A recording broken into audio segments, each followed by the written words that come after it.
עם דסוי רגלינו בישורייך ירושלים, ירושלים הבנויה כעיר שחוברו לירדן, ששם הרשויות משבטי ארץ לישראל, להוידס לשם אדוני, כי שם ישו כיסוס למשפט, כיסוס לבייס דוד, שלו שלום ירושלים, כשלויה אוי הבריחי, שלום החילך, שאל ובר מנסוח למען החי וריי, הדברנו שלום בך למען בייס אדוני אלוהינו, אבק שטוב לך. Et on va, si vous avez une boîte de tzedaka près de vous, quelques pièces dans la boîte de tzedaka. Hakel, ensemble, Torah, Tfilah, tzedaka, ce sont les piliers de l'existence de Am Israël et du monde entier. Eh bien, nous sommes, cette semaine, nous avons, hors de Israël, nous avons 2 parchiotes cette semaine et la semaine prochaine aussi. Cette semaine, nous avons ici Chukat et Balak en Eretz Israël.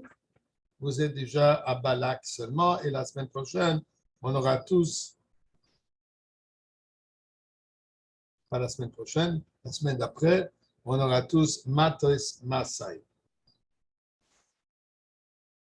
Alors, nous avons maintenant Chukas Balak et on se rattrape avec Eretz Israël.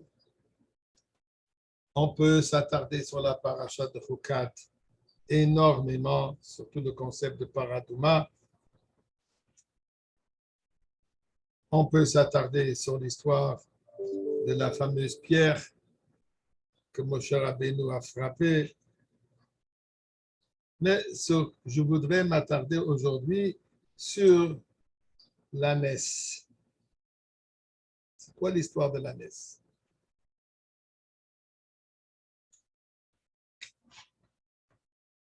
Balak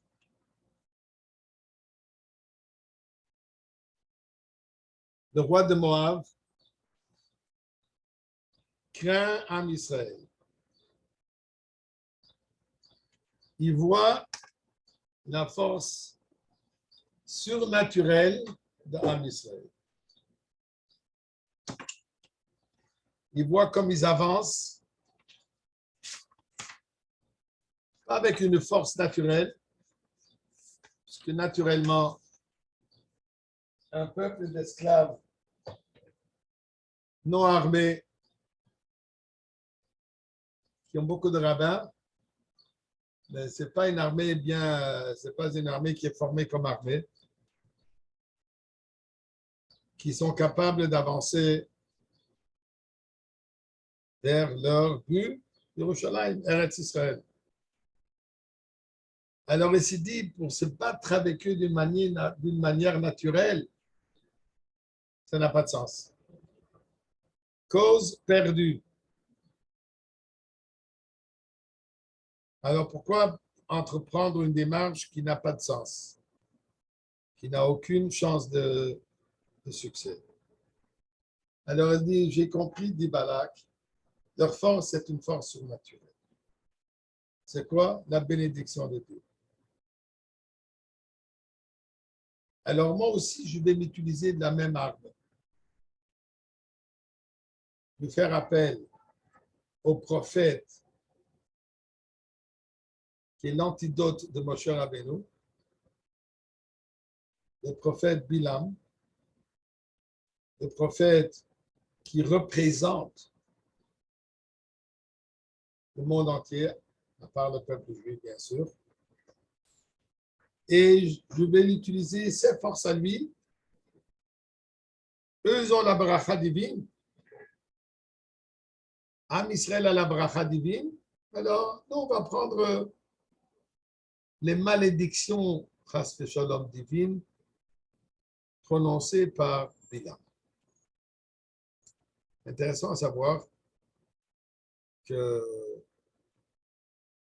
il y a quelques années, ils ont posé la question au chef de Hamas, le Hezbollah, je ne crois que c'est Hamas. Nasrallah Yemach Shemo V'zichro. Ils lui ont posé la question, et on peut Vous pouvez retrouver ça sur l'Internet, sur YouTube. Dis-moi, vous envoyez des milliers de fusées, vous n'êtes pas capable d'envoyer des fusées comme il se doit. Avec tous les fusées que vous envoyez, comment ça se fait que vous ne réussissez absolument rien? Et écoutez ce qu'il a répondu. Nous, on vise très, très bien. Dans ces paroles à lui, c'est leur Dieu qui les protège et qui détourne toutes les fusées. Ça sera là. Il marche le mot. Exactement. Alors, je m'excuse. Il lui pose la prochaine question, deuxième question. Alors, si c'est ça le cas, pourquoi continuer à t'abstiner à essayer de les battre si tu vois que tu ne pourras pas les vaincre? Alors, à quoi tu te lances si tu sais très bien que Dieu les protège? Pourquoi est-ce que tu penses qu'il va arrêter de les protéger? Alors, pourquoi tu t'abstines à continuer dans cette guerre que tu mènes, une guerre futile? Tu ne vas jamais réussir. Il a répondu, c'est Marc Chemot, il a répondu, j'espère que je vais attraper juste au moment que Dieu sera en colère avec eux. Et dans ce moment, si je réussis à trouver ce moment, j'ai gain de cause. Où est-ce qu'il a pris ça? Bilam. Alors la Torah nous raconte. Balak qui fait appel à Bilam. Bilam, dans son orgueil,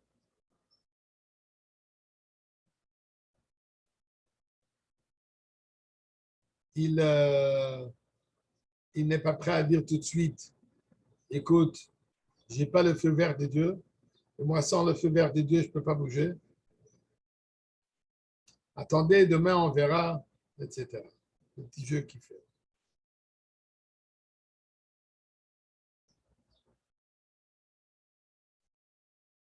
Durant la nuit, Dieu se dévoile à Bilam. Il entame une discussion. Qui sont ces gens qui sont avec toi? Soi-disant pour que Bilam pense que voilà, Dieu n'est pas conscient de tout, il a besoin que je lui dise. Et Bilam de répondre dans tout son orgueil le roi de Moab. Ce sont des envoyés, des émissaires du roi lui-même. Et voilà, qu'est-ce qu'il me demande? Il me demande de venir battre ce peuple. Un peuple sans dire qui c'est, puisqu'il sait très bien s'il va invoquer le nom d'Israël tout de suite, les antennes divines vont se réveiller d'après son manière stupide de penser.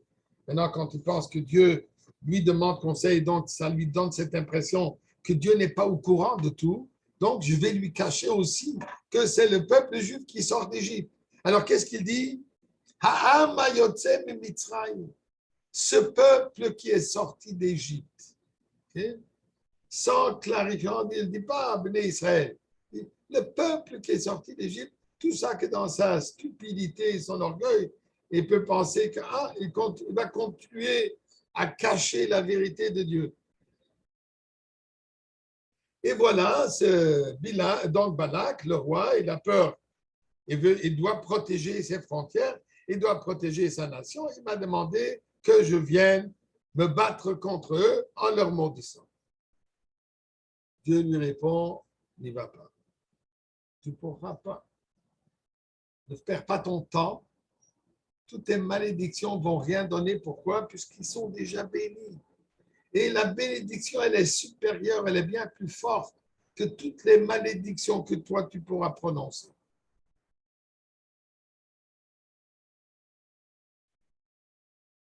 Et voilà que le lendemain, Bilam dit exactement ça aux émissaires de Balak. Il dit, Dieu ne me donne pas la permission.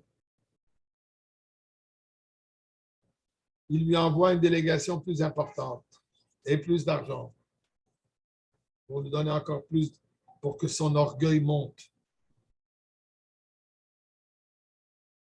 Et il lui promet, je vais te donner tous les honneurs, je vais te donner tout ce que tu voudras, Tout ce que tu vas me demander, je vais te faire. Juste viens, maudis-moi le peuple. Bilam n'a pas de choix et il doit dire, même si tu me donneras toute ta richesse, je ne peux pas contredire la parole de Dieu. Je ne peux rien faire. Ni un grand acte ou un petit acte, une petite malédiction ou une grande malédiction. Je ne pourrai rien faire sans la permission de Dieu. Et il leur dit, écoutez, restez encore une nuit. Donc, la nuit, pour lui, la nuit porte conseil, comme on dit. On va rester dans l'obscurité, on va rester dans la noirceur de la nuit et peut-être durant la noirceur, durant l'obscurité, c'est un moment où Dieu se fâche. Remarquez que le temps de Chatzot, c'est le moment de colère. Donc là, je vais peut-être réussir à recevoir la permission.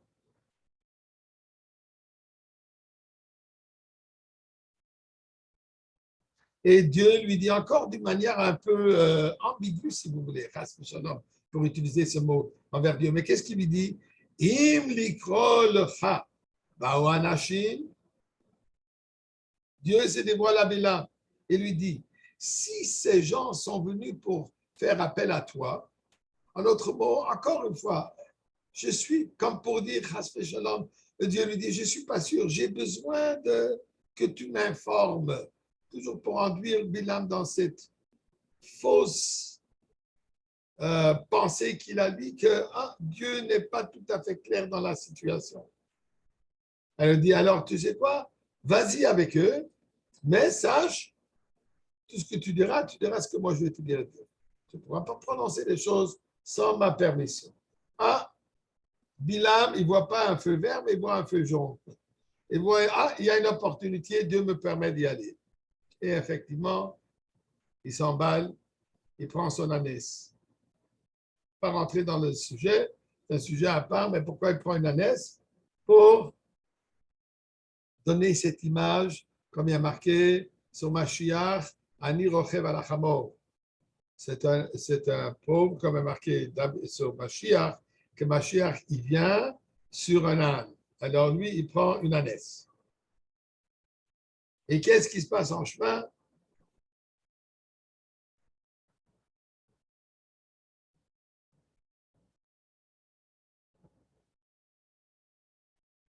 Dieu est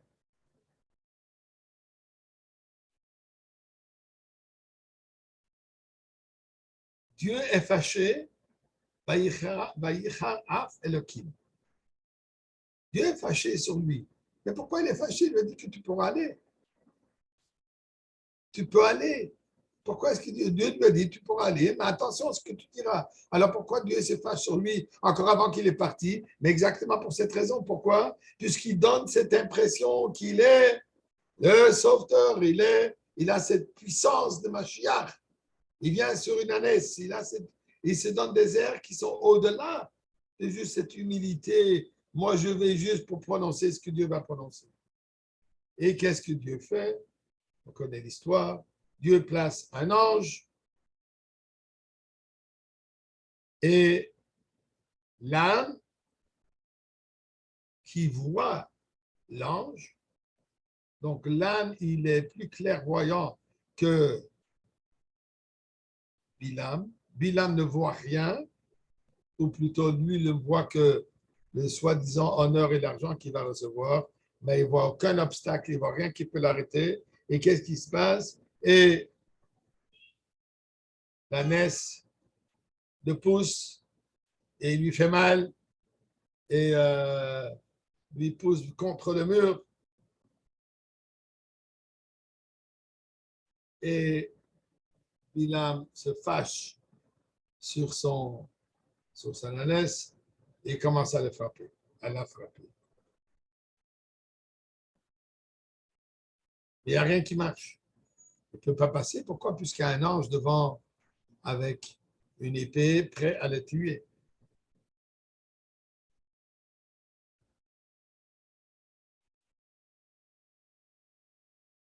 Anyway, finalement, Vaïftach Hashem et Pi Ha'aton. Dieu a ouvert la bouche de cette ânesse Et qu'est-ce qu'il lui dit? Vatomer le Bilam, Ma'asiti lacha, qui kitanize Shalosh Regalim. Qu'est-ce que je t'ai fait? Que je t'ai frappé, que tu m'as frappé 3 fois. Moi, je t'ai frappé. Regarde ce que tu m'as fait. Tu es en train de te moquer de moi. Moi, je te dis d'avancer. Tu n'avances pas. Tu me coinces contre le mur. Tu me coinces ma jambe. Bien sûr que je te frappe. Et si j'aurais une épée, je t'aurais tué. L'ânesse de lui répondre. Alors, Anochi atoncha. Mais tu me connais. C'est pas la première fois que je t'accompagne. C'est pas la première fois que je te mène là où tu veux aller. Et j'ai toujours été très, très fiable. J'ai toujours été très kabbalatol. J'ai toujours accepté là où tu voulais me autre. D'ailleurs, mais c'est depuis toujours. Est-ce qu'il n'y a jamais eu un moment où je t'ai mis en danger?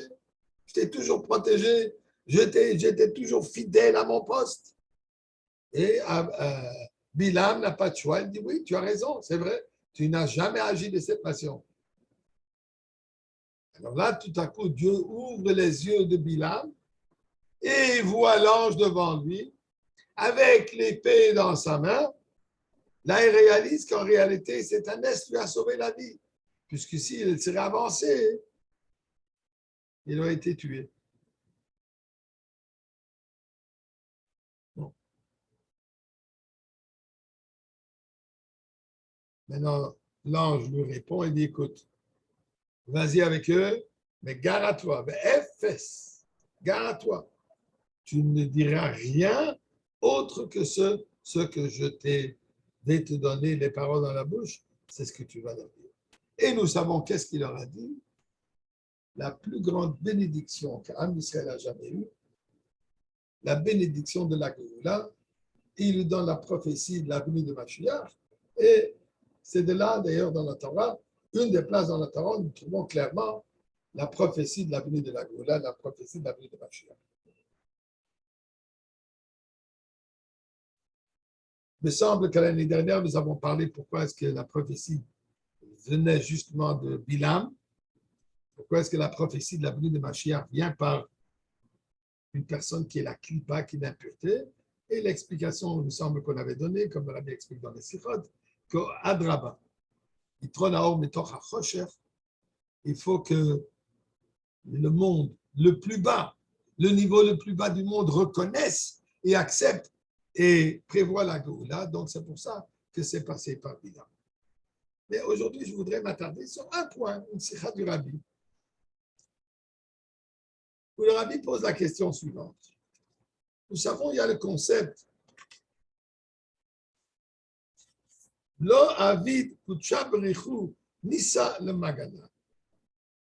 C'est une sikha de Tafshin Lamed Gimel dans Torah Menachem. Ce n'est pas une sikha qui a été imprimée dans un des volumes de l'écoute Sichot, mais c'est une sikha qui a été rédigée par le Hanoches, que le Rebbe a dit Shabbat Parshat Balak, Yuda le Tammuz Tafshin Lamed Gimel. Et là, le Rebbe pose la question suivante. Lo avid kutcha berichu nisa le magana. Nous savons que Dieu ne fait pas de miracles en vain. Pourquoi est-ce que c'était nécessaire que Dieu fasse un miracle, que l'âne puisse voir l'ange? Bilam, non, mais l'âne a pu voir l'ange devant lui qui le bloque le chemin, qui est là avec une épée prêt à les tuer. Grâce au fait qu'il n'est pas avancé, Bilam a été sauvé. Pourquoi est-ce que Dieu ne pouvait pas directement se dévoiler à Bilam? Il lui a parlé la veille. Il va lui parler plus tard, puisque comme on sait après toute la conversation que Bilam a avec l'âne, avec l'ânesse, là finalement, l'ange se dévoile et là il voit qu'effectivement que l'ânesse avait raison, qu'il ne pouvait pas avancer dû au fait puisqu'il y a l'ange qui leur bloque le chemin. Alors pourquoi est-ce que l'ange ne pouvait pas directement se dévoiler à Bilam et lui dire, écoute, je te préviens, maintenant que tu parles avec cette folie de grandeur, tu n'as qu'à sache, je te préviens, je te permets d'y aller, mais tu ne diras que c'est ce que je te dirai. Pourquoi est-ce que c'est nécessaire de faire un miracle en plus? Quoi? Que l'âme puisse voir l'ange, et non seulement ensuite que l'ange commence à parler, et Bilam a toute une discussion avec cette ânesse, avec cette Aton, et finalement là, ça va, il y a une histoire, une belle petite histoire qu'on raconte. S'il est vrai ou s'il n'est pas vrai, mais en tout cas, c'est une histoire qui se raconte. Il y avait, comment il s'appelait, Rabbi Srol Salante, un des grands, pas nécessairement du mouvement chassidique, mais il faisait les mitzvot. Il voyageait dans les petits villages. Et là, il partait encourager les gens dans les villages de se rapprocher de Torah Mitzvot. N'oublions pas qu'à cette époque, les gens étaient malheureusement peu érudits. Les gens ils étaient extrêmement ignorants. Et dans cette ignorance, ça leur a amené à faire énormément des erreurs dans Torah et Mitzvot. Et l'éducation des enfants était à presque moins zéro. Alors lui, il voyageait, il encourageait les gens pour s'impliquer.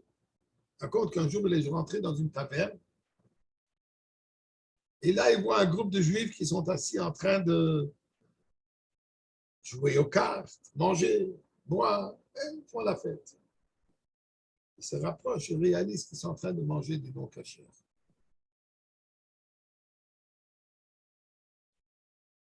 Alors, le psaume Salant leur demande, pourquoi est-ce que vous mangez du non cachère? Vous pouvez quand même manger cachère. Vous pouvez faire ce que vous êtes en train de faire. Vous voulez jouer aux cartes, jouez aux cartes. Mais pourquoi manger du non cachère aussi? Alors, la majorité lui dit, ah, puisqu'on n'a pas de cachère. On n'a pas de chochet, on n'a pas de cachère, on n'en a pas. Sur salade, vous savez, si vous voulez, je suis chochet, j'ai mon couteau, je suis prêt à vous préparer la viande. Je suis prêt à vous rendre la viande cachère.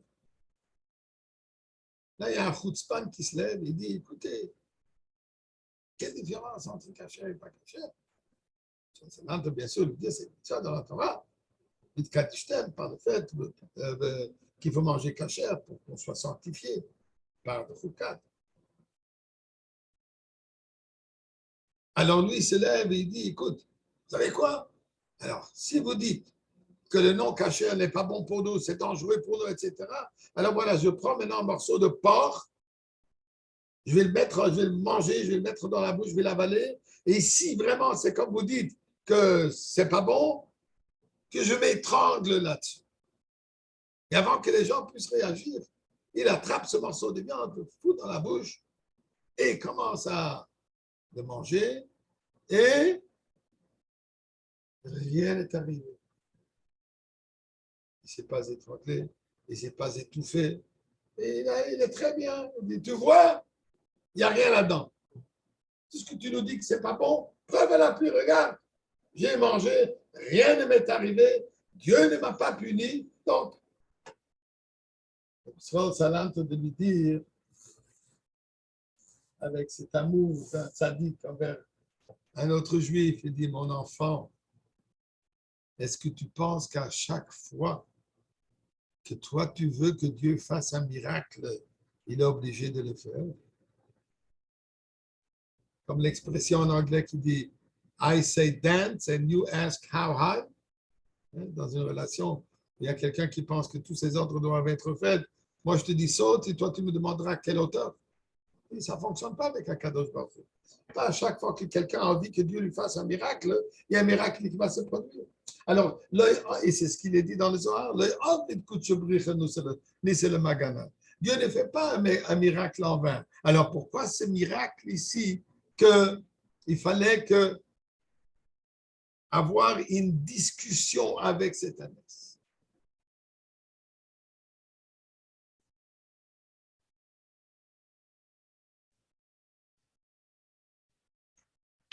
D'abord, il y a ici un point. Dieu est en train de détruire systématiquement cet orgueil, cette folie de grandeur de Bilam, en lui montrant d'abord, écoute, toi tu es aveugle pendant que l'ânesse est capable de voir un malach, un ange, et toi non. En plus, imagine-toi avec qui tu dois avoir, avec qui tu vas devoir dialoguer. Tu vas devoir t'excuser devant un Nathan, devant une ânesse. Ça, c'était d'abord pour l'humilier. Afin que, par cette humiliation, il va arriver peut-être à changer d'idée. Rashi dit la chose suivante. Sur le passou, où il y a marqué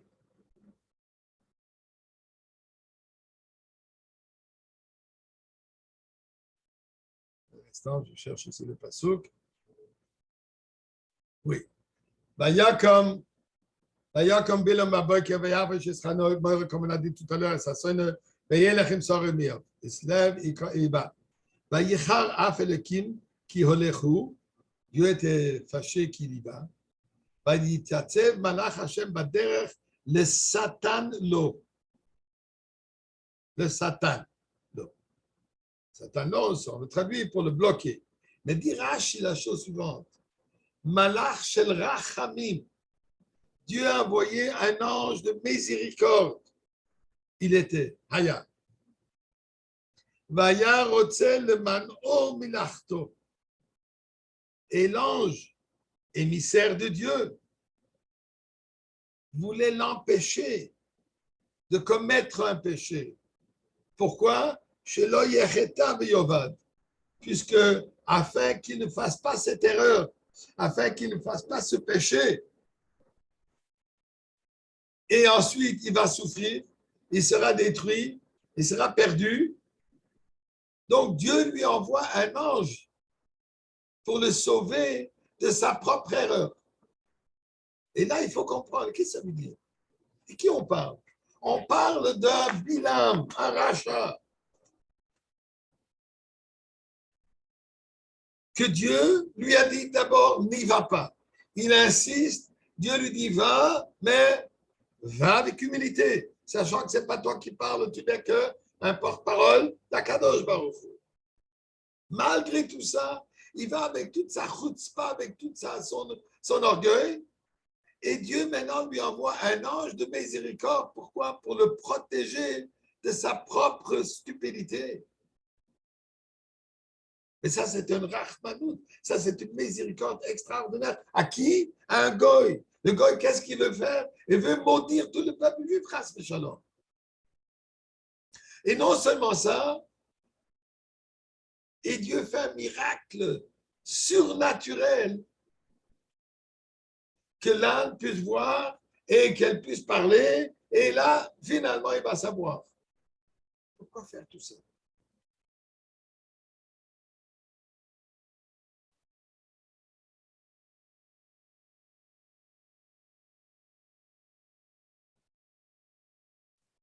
Intéressant à savoir. Il y a un commentaire d'un comment ça, il s'appelait le Ralbag, Rabbi Levi Ben Gershon.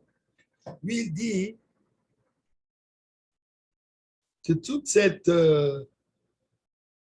ce qui avait le fait que l'ânesse a commencé à parler, il dit c'est fort possible que ceci n'était qu'un rêve. Ça, c'était un rêve que Bilam a rêvé comme son âme lui parle, et là, il lui répond que toute cette discussion en réalité, n'était que dans un rêve. Mais ce n'était pas une réalité. Ça, il y a le Ralbag, qui est quand même un commentaire bien reconnu, bien accepté. Mais le Rabbi dit non, que d'après Rashi, on ne peut certainement pas dire cela, puisque Rashi dit clairement qu'il a parlé, que c'était ouvert, et le malach qui lui dit, il répond, et des psukim, les psukim, c'est plutôt, on a cette compréhension que c'était pas quelque chose qui était un rêve, mais qui était réel, qui était concret. Donc, le Rebbe refute cette opinion du Ralbag et revient à la question que pourquoi ce miracle? Et ce qui devient encore plus intéressant, on se souvient dans Pirkei Avot,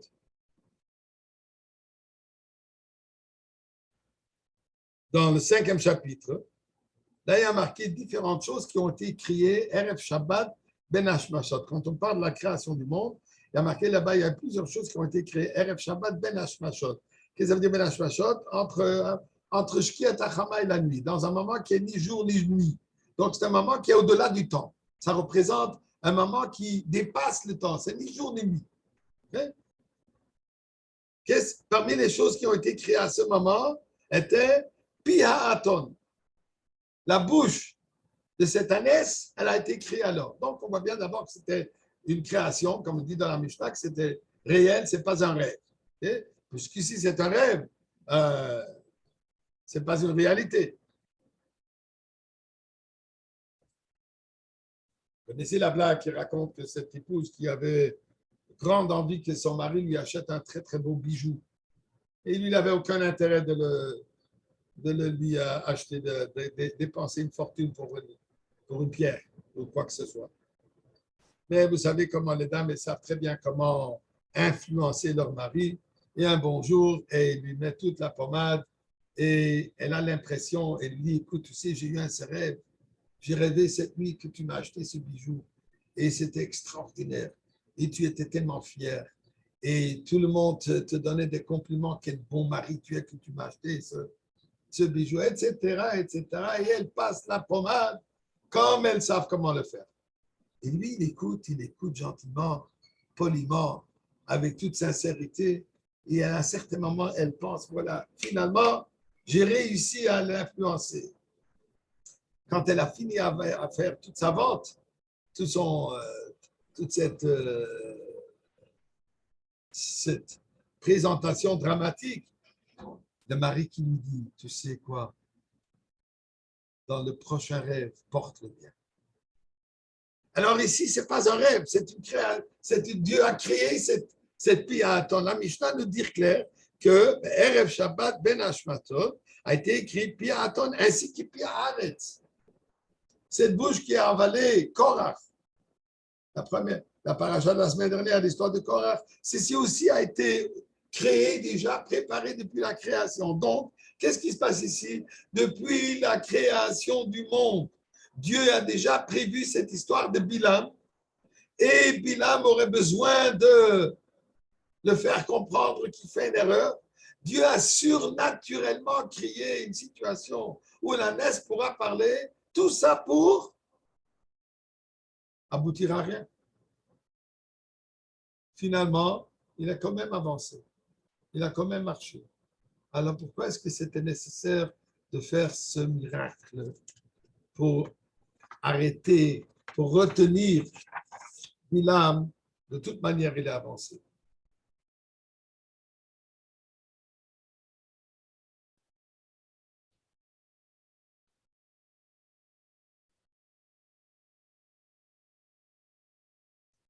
Alors, le Rebbe en tire une leçon extraordinaire. Il dit, c'est ce que la Torah nous enseigne ici. La manière comment Dieu agit avec nous. Dieu est plein de miséricorde divine.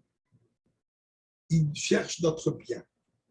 Et quand on fait des erreurs, il cherche des moyens pour nous encourager à s'améliorer. Il nous envoie des messages. Mais d'abord, il envoie des messages naturels. Qu'est-ce que ça veut dire? Chas v'shalom, s'il y a un certain problème, on a fait une erreur. Et là, tout à coup, on remarque quoi? Les affaires vont pas bien. Chas v'shalom. Ou un autre problème. Ça sont quoi? Ça sont des petits réveils que Dieu nous envoie, des messages que Dieu nous envoie revient. Comme on a utilisé ces jours-ci dans le Shio, Chita, Stania, Igeret Hatshuva, où Dieu nous en donne des opportunités.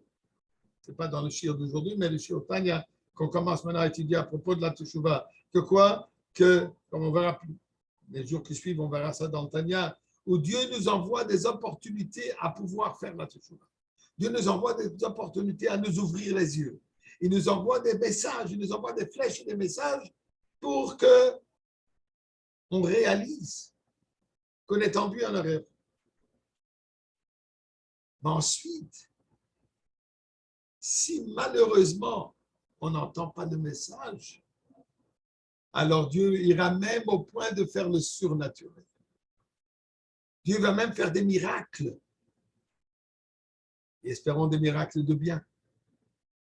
Parfois, ça peut être un miracle comme la l'ânesse qui lui a presque cassé le pied. Aussi, d'une manière miraculeusement, ce n'est pas du tout dans les normes de comportement de cette ânesse, comme lui-même, il lui dit, et Bilam devait être lui-même l'admis, effectivement, tu n'as jamais fait ça. C'est un comportement qui n'est pas naturel pour toi. Donc, Dieu va faire aussi des situations surnaturelles afin qu'on revienne sur notre droit chemin. Il y a une lettre de Rebbe que j'ai vue, ou quelqu'un qui a écrit une lettre au Rebbe en lui disant, voilà, malheureusement, j'étais hospitalisé. Et Baruch Hashem, je vais mieux maintenant. Il dit au Rebbe que pendant son séjour à l'hôpital, il a eu l'occasion de mettre les téphilines avec différents patients, médecins, il était là-bas, et il a utilisé ce temps pour faire miftzat tefillin, pour encourager d'autres personnes à porter les téphilines. Et le Rebbe lui répond, lui, il pensait qu'il va recevoir, waouh, un compliment extraordinaire, quel chassid tu es extraordinaire, même à l'hôpital, tu fais les miftzahim. Il était sûr qu'il va recevoir des compliments sur des compliments sur des compliments. Ce n'est pas ça ce que le Rebbe lui a donné.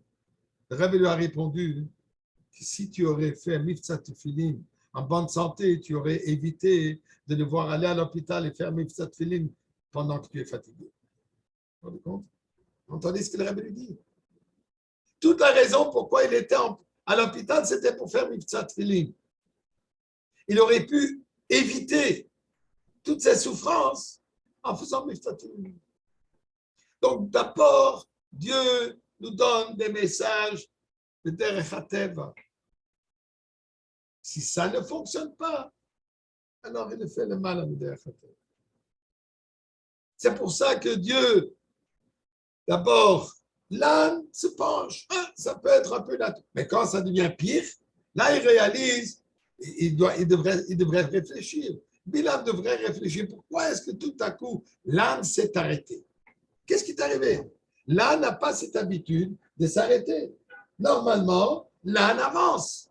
Alors, il est dû, s'il est tellement intelligent, et il était intelligent, il aurait dû penser, si l'âne s'arrête, ça veut dire quoi?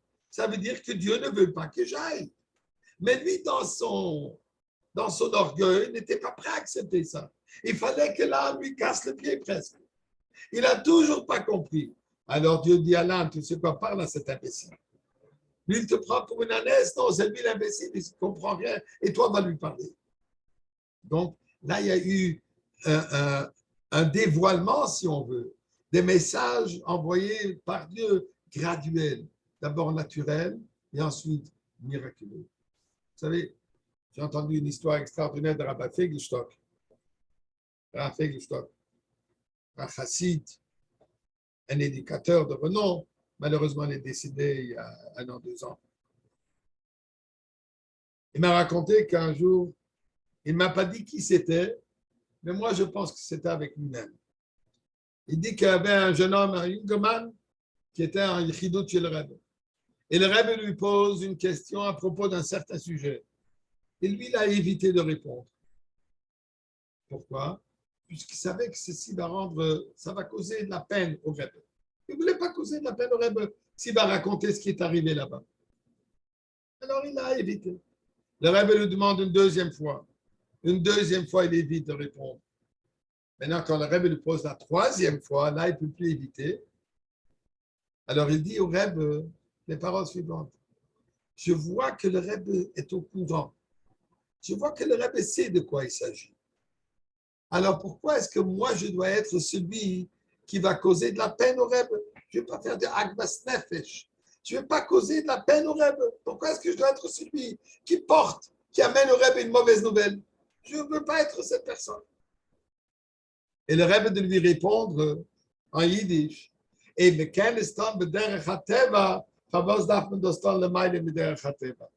si c'est possible, si on peut le faire naturellement. Et je m'excuse. Et si on peut savoir naturellement, pourquoi est-ce que je devrais le faire d'une manière surnaturelle? Et le Rebbe lui dit, tu as raison, je viens de savoir. Mais pourquoi invoquer des forces surnaturelles quand on peut le faire naturellement? Ça, c'est ce que la Torah nous raconte ici. Que d'abord, Dieu nous envoie des messages qui passent à travers la nature. Afin qu'on réalise, qu'on prend conscience de quoi il s'agit. On ne prend pas conscience, il envoie un deuxième message.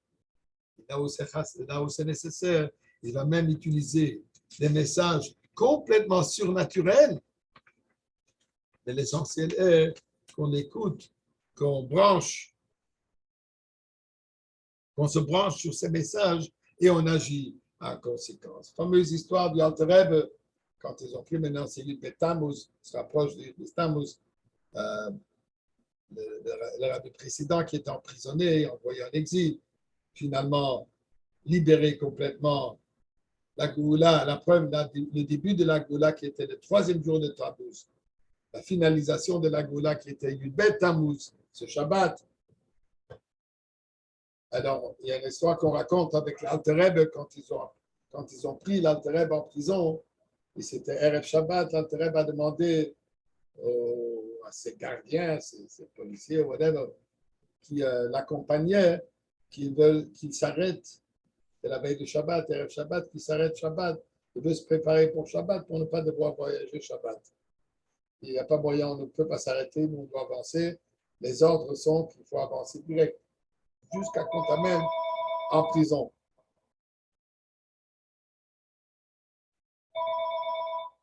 Et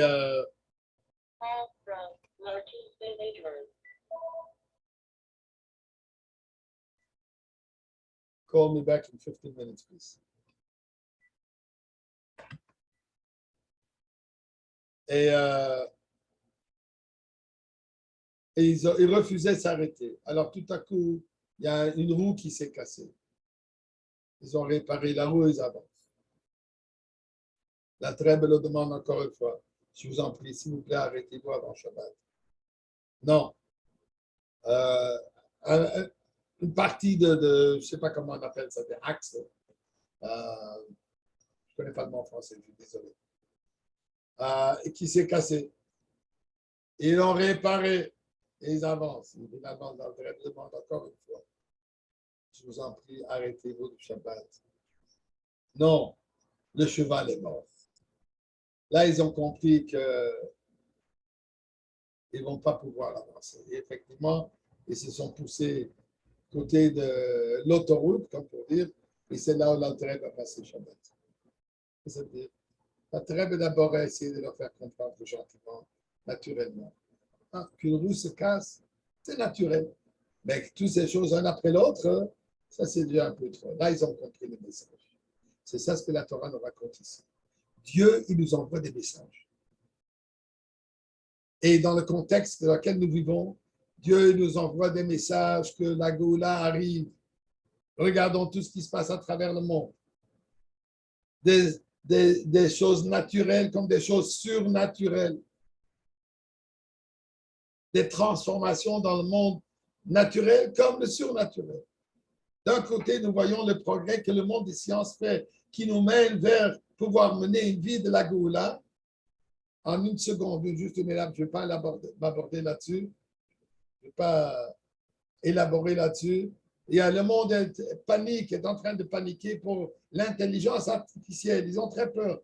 Mais ils ne réalisent pas que l'intelligence artificielle, tout ça, c'est la préparation pour la venue de Mashiach. Pourquoi? comme Rambam nous dit, qu'au temps de la Goula, qu'est-ce qu'on va faire? On va être assis toute la journée en train d'étudier la Torah. Là, les tabous Chachamim est là. Les Chachamim, ils n'attendaient que la Goula pour pouvoir étudier la Torah toute la journée, pour pouvoir être impliqués dans la divinité. Qui va s'occuper de notre linge? Qui va s'occuper de nos achats? Qui va s'occuper de tous les besoins naturels? L'intelligence artificielle. Bon, durant le galout, un tov belorav et le rabelotov, il n'y a pas du bien parfait, il n'y a pas du mal parfait. Mais dans le temps de la Goula, cette intelligence artificielle, elle sera parfaite, elle sera là que pour nous servir. Donc, si on pense enfin à ces choses, nous voyons comme le message de la Goula, elle se dévoile. Regardons ce qui se passe à l'autre bout du monde. En Ukraine, en Russie, c'est en train de se détruire. La deuxième armée qui a presque envahi Russie. Poutine, parole d'aujourd'hui, son orgueil est en train de se faire briser, de casser l'orgueil de ce parole d'aujourd'hui systématiquement. Tout ça, ce sont des messages que Dieu nous envoie. Nous sommes au seuil de la Goula. Il faut juste ouvrir les oreilles. Il faut ouvrir les yeux. Et quoi? Écouter les messages qu'il faut commencer à vivre dans cette réalité de la Goula et comprendre de ne pas se laisser affecter par toutes les stupidités, par toutes les limites, par tous les obstacles, tous les défis que ce monde nous envoie et droit vers le Beth Amikdash. Et là-dessus, on se donne rendez-vous tout de suite à l'entrée principale du Beth Amikdash. Bonne journée et bon voyage à Yerushalayim.